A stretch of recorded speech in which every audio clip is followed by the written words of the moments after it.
Well, good morning, everybody. I'd like to thank the organizers for koha-US for giving me the chance to present today. I'm a little disappointed I wasn't able to be there in person, but I hope everyone is doing well and staying safe. And I can't wait to see you guys next year at this conference again.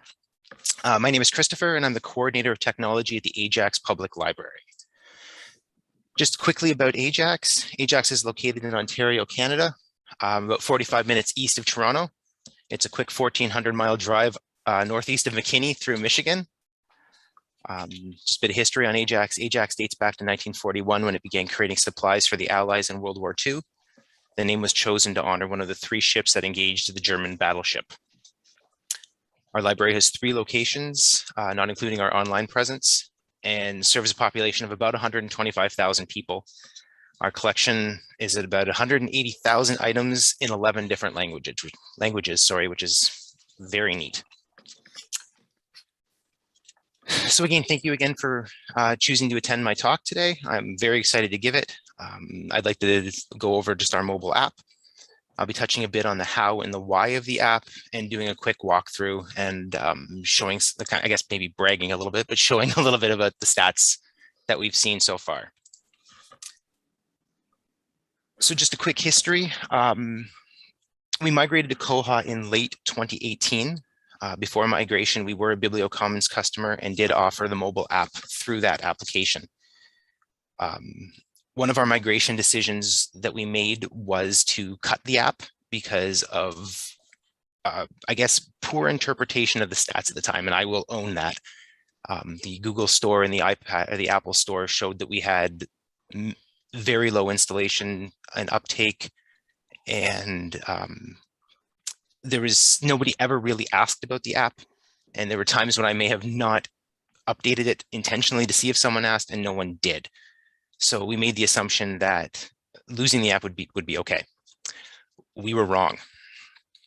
Not long after the migration, we started hearing from patrons, and for the most part, it felt like every app user contacted us about the missing app. It was not long after we migrated that we realized the app was an integral part of our service and we needed to get it back. Budgetary restrictions prevented us from going out to market on this.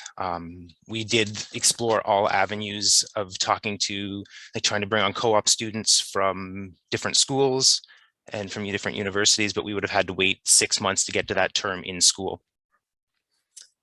It was through a tremendous amount of research and determination that we tried to do it on our own, and I think we were fairly successful. The COVID shutdown hit in March of 2020 here, and internally we needed to start promoting our virtual offerings, and the app development was pushed to the fore. And in March 2020, we launched our first version of the app to both the Google Play and Apple App Stores. Based on recommendation, our app was written in React Native, which allowed us to develop the app once and publish it to both to the Android and iOS stores, giving a uniform experience in both platforms. And it prevented me from having to learn to code in both Android and Swift. The first versions relied heavily on SIP connections, smoke, and mirrors. Searching was done through a plugin and access to report. The returned results had little to no relevance to the search term, and it returned only the first 50 results due to poor search speeds. I think I go over this in a stat later, but we were seeing search speeds return in like 12 to 15 seconds, which feels like an eternity when you're hoping to get it back. The original version in the original version, placing holds was possible, but it showed basic account information. The first version of the app was good, but it was not great. Growth started with the suggestions from our patrons, staff, and our board members. And the Aspen community, when we showed them, actually pitched a lot of great ideas that we incorporated. Initially, the cover art was hit or miss, and some of it was borrowed from Syndetics. I'm hoping it was done legitimately. Movie cover art was pulled from a third-party source. Search results were slow in the early version. The search results were slow on the early version of the app, as I had alluded to, and many times returning results in 5 to 10 seconds. It was very apparent that I was learning on the fly. Enter Aspen. Version 1.5 of our app was released in March 2021, so after almost a full year after we went live, and it Aspenized the app. We were able to lean heavily on the API calls to bridge the gap between the app and the ILS. This, because we were able to lean on those APIs, the search results became accurate, relevant, and returned routinely in less than a second. We were very pleased with that, and I've gotten a slide here. I want to thank Mark and Kirsten for their work on that. But you did not join this to see me do death by PowerPoint, so let's take a look at the app itself. The app interface was intentionally designed to be simple. We tried, I've got borrowed in quotes here, but we tried to borrow ideas and steal them in places from other successful apps. Specifically one, there's a Canadian drugstore that we used, a reselling app, and quite possibly the BiblioCommons app. The patron was greeted with a login screen when they need to authenticate with their barcode and their PIN number, which I will do now. And the first time I tried this, it crashed, so I'm hoping it does not.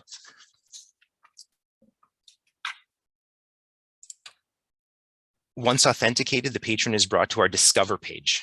The page provides customers with a Netflix-style display of titles based on the selection, ultimately inviting them to click on an item. When they do choose to click on an item. Hey, Christopher? Yeah. Are you trying to share a different screen now? Oh, because sorry. all we see is you. All we see is me. Hang on, let me see. I thought I shared my full screen.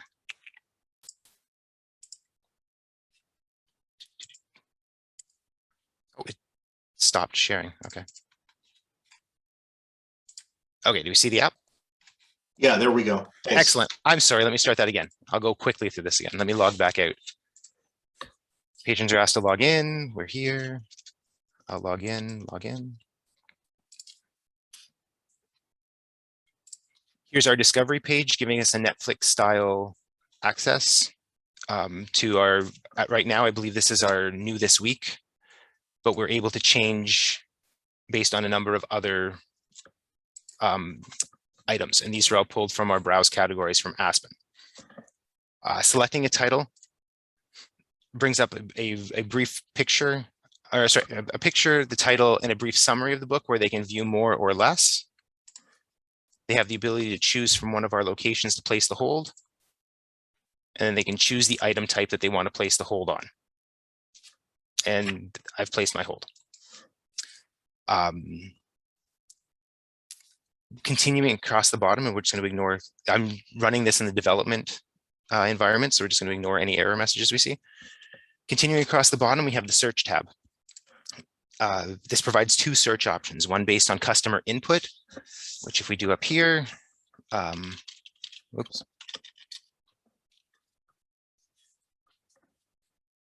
I click on search. It does what we would expect it to do. I'm just going to back up here again. And down here, we have what we call our quick searches. These are cultivated once a week or so and provide different search topics. We try to be kind of tongue in cheek with some of them and cute, but they varying success of how they work. And again, once you click on an item from here, you're brought to the same place a hold screen where you can see what the title is, place a hold location. Let me see if I can grab one that has more than one hold type.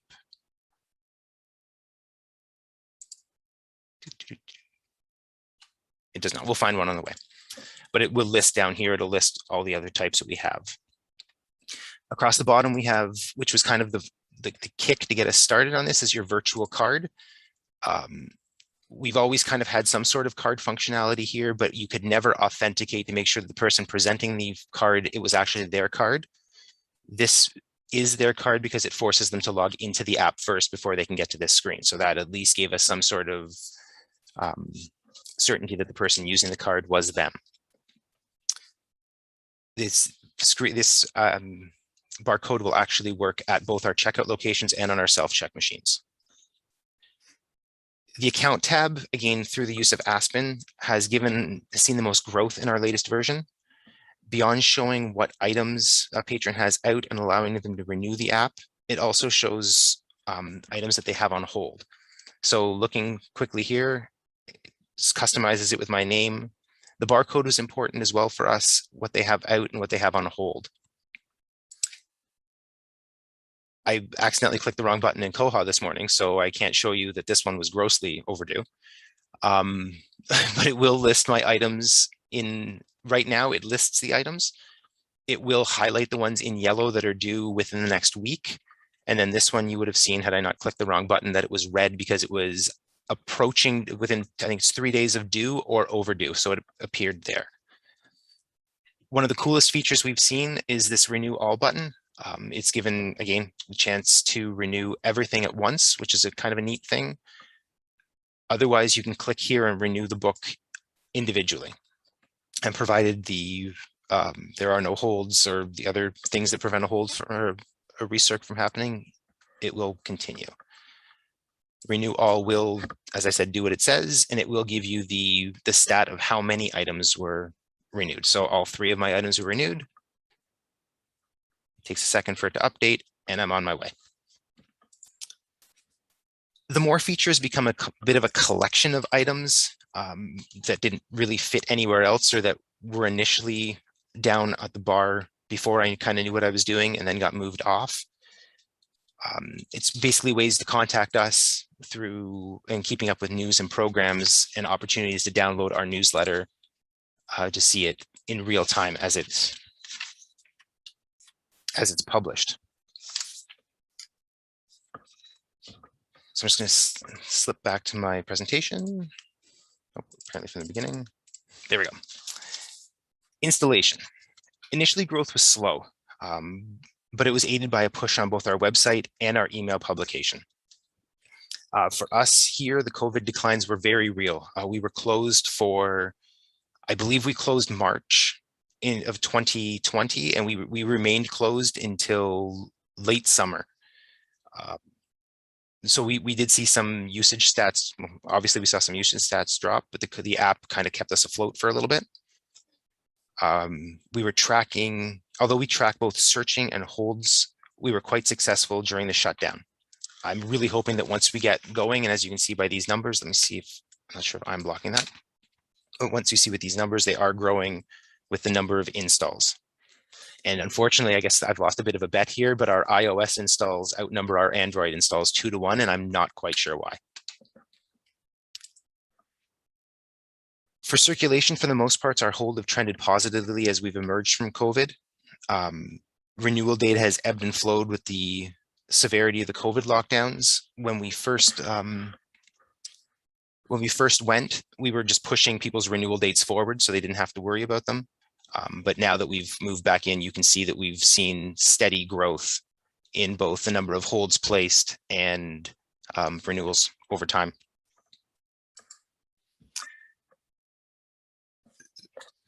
So where are we now? We're constantly striving to make the app faster and more relevant. We're hoping to add some new functionality coming up this year, which will allow staff cultivated lists in either Aspen or Koha to appear. I'm going to work on enhancing the security features. One of the really cool features that almost made it into this most recent version was the ability to scan the UPC of a book to search. I had it working, but there was a thing with Apple that I couldn't make it work there. There was a permissions issue that I have to work through, so it didn't make it, but it should be in the next version. And I'm looking to sort the search results within the app to provide better usage and better interaction for the people. There are a lot of other opportunities. However, I hope to see usage skyrocket once we're post-COVID time. So I moved through this much faster than I thought I would, but thank you for attending the session. Versions of the app are available online. If you're an Aspen library, you can speak directly to Aspen, as they, I believe, are rolling it out shortly as well. If you're not an Aspen library, there is a GitHub location where you can download it from. And I'm more than happy to share what I've learned and the pitfalls and stuff that we've done. I guess at this point, again, thank you for attending my session. And are there any questions?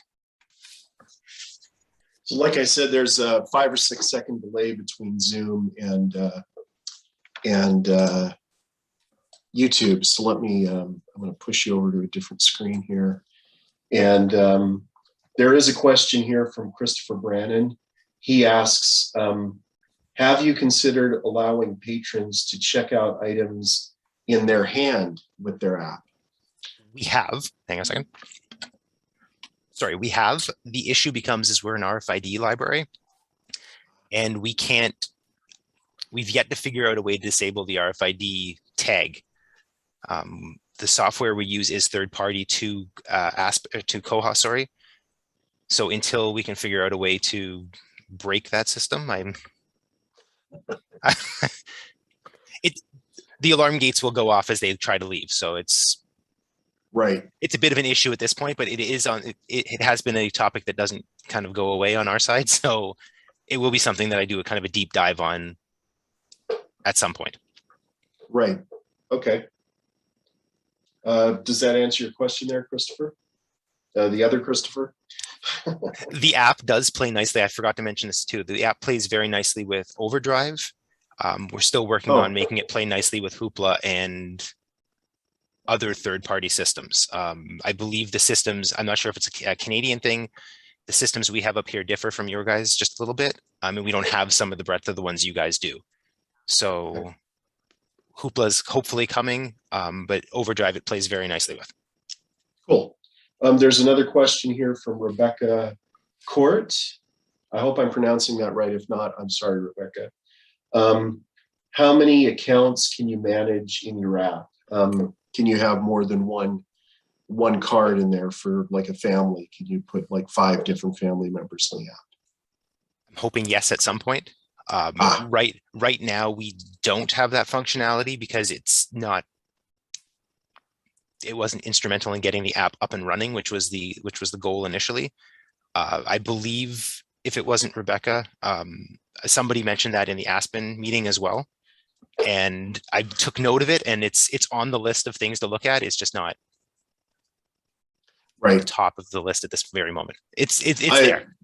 I understand. I imagine at the beginning of the pandemic, it was like whatever we can do to get something out there, and now you're trying to work out ways to make it better. So yeah, at the start, it was, like I said, it was very much learning on the fly, to the point where we were kind of throwing the app up to the App Store. And once I got the email it was published, I was flying to an iPad to see if it worked. Otherwise, I would pull it. Like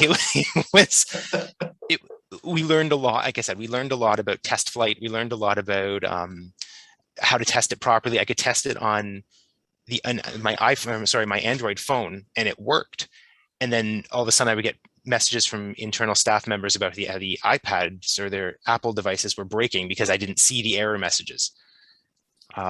So again, very much learning on the fly. I'm appreciative of the rope I was given by my management team here to do that. But okay. Christopher Brandon says blasted RFID. And then it sounds like you did answer his question. Victor Zninga, and again, I hope I'm pronouncing that correctly. And if not, Victor, I apologize. Can you provide a link to the GitHub repo? 100%. Sorry, thank you, Christopher and Rebecca, for your questions as well. And Victor, I will happily send. Is there the? If you can put a link in the GitHub or in the Zoom chat, I can throw it over into the YouTube Live. I will see if I can get it as I'm answering questions. Okay. And then I'll give you a second to do that. We've got plenty of time, so. Perfect.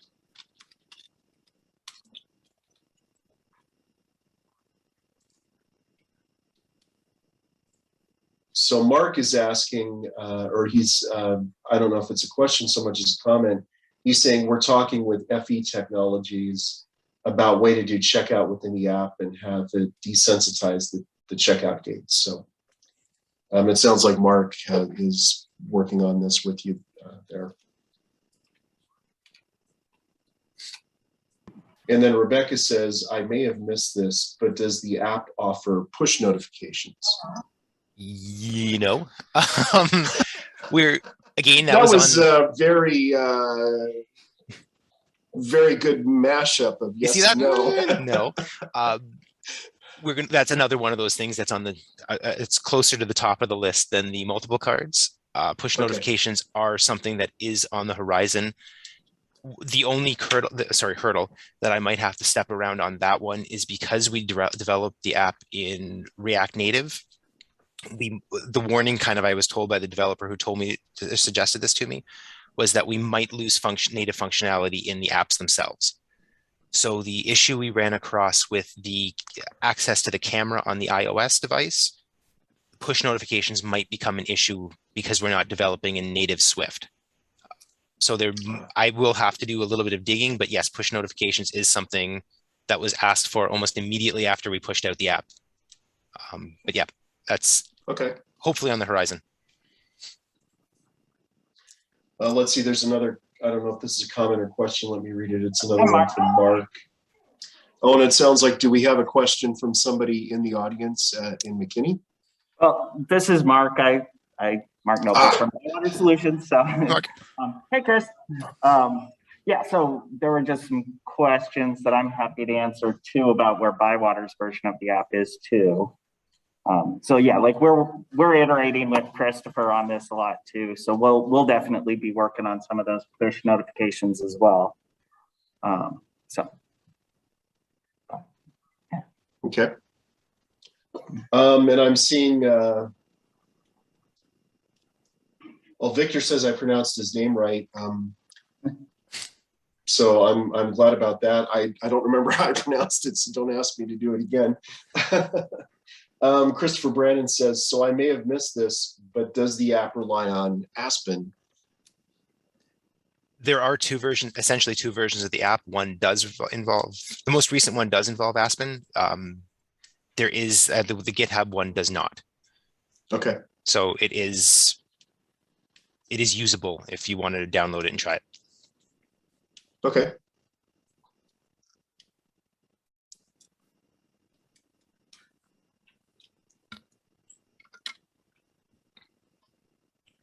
All right, and I'm not seeing any new questions on YouTube Live. I'm seeing a couple of other comments.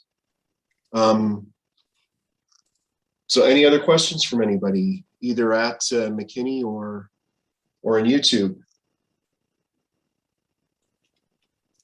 Oh, and did you find that link?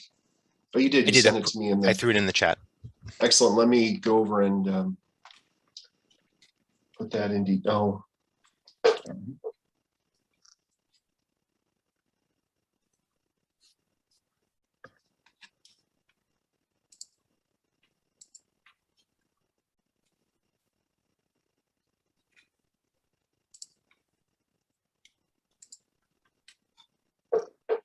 Yeah, and everybody seems to they're saying got it on YouTube, so I'm hoping that's in response to the link I just put there. All right, thanks a lot. Awesome. I'm not seeing any other questions popping up. As I said, thank you so much for attending, and everybody stay safe. Yeah, I think it looks like a really cool app. I'm interested to take a look at it and see if I can break it. Please do.